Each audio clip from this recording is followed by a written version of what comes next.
Your Excellency, the Deputy President of the Republic of Kenya, allow me also to go by the protocols that have already been established to save on time. Your Excellency, umezungumza na ukasema kwamba hapa lazima tuzungumze ukweli mtupu. Na kwa sababu nataka nifuate nyayo zako, pia mimi ngoja nizungumze ukweli na ukweli mtupu kuhusu hili swala. Na kabla sijazungumza, naona walanguzi wachache hapa madawa kulevya. Tafadhali kabla sijakutaja jina, manake nitataja. Una dakika 2 usimame utuache, manake hatuwezi kupanga ukiwa hapa, utatutatiza.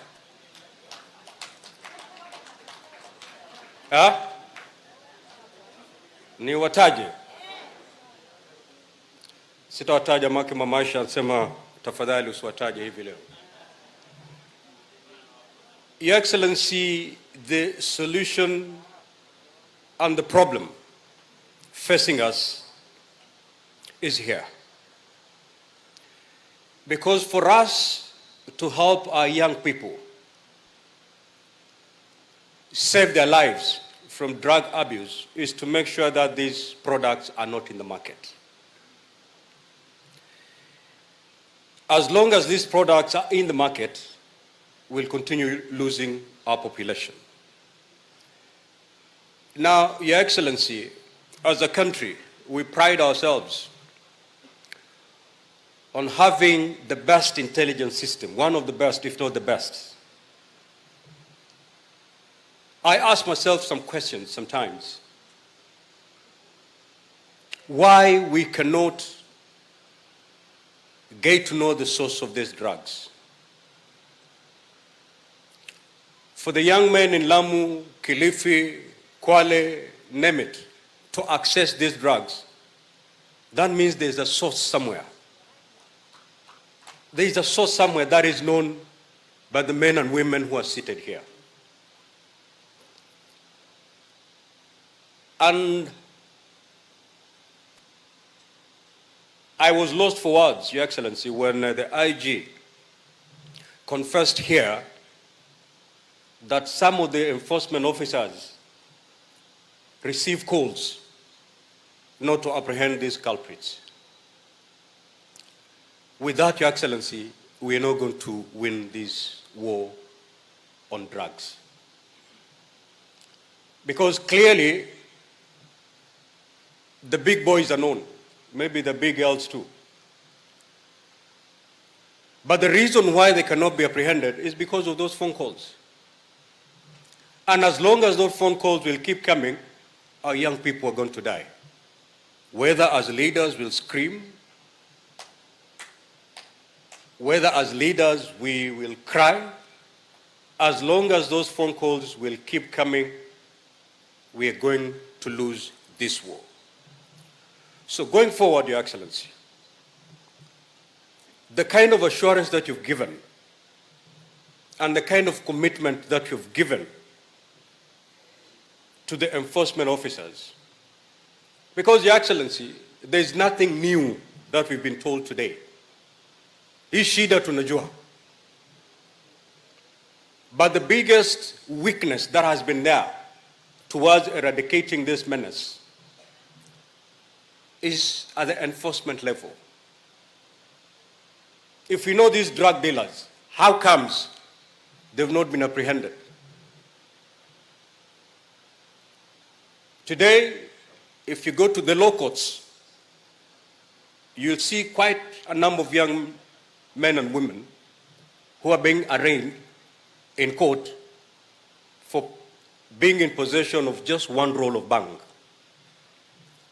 While the guy who has kilos, sacks and sacks of marijuana is seated pretty somewhere because he's untouched. We are targeting the wrong category. If we can be able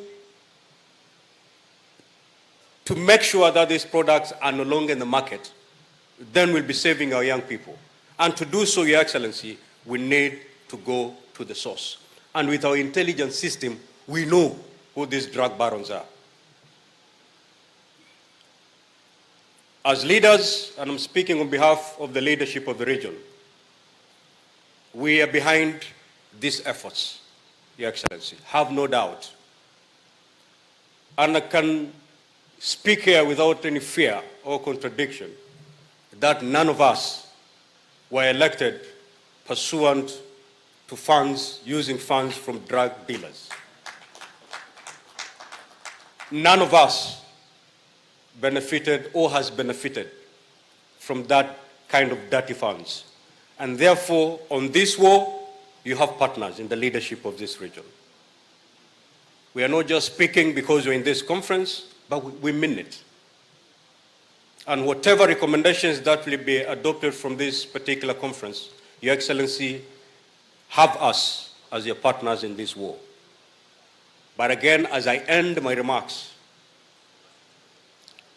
haya yote nimezungumza ni 9, 10 na la muhimu. We need those big boys behind bars if you're to make any meaningful progress in this war.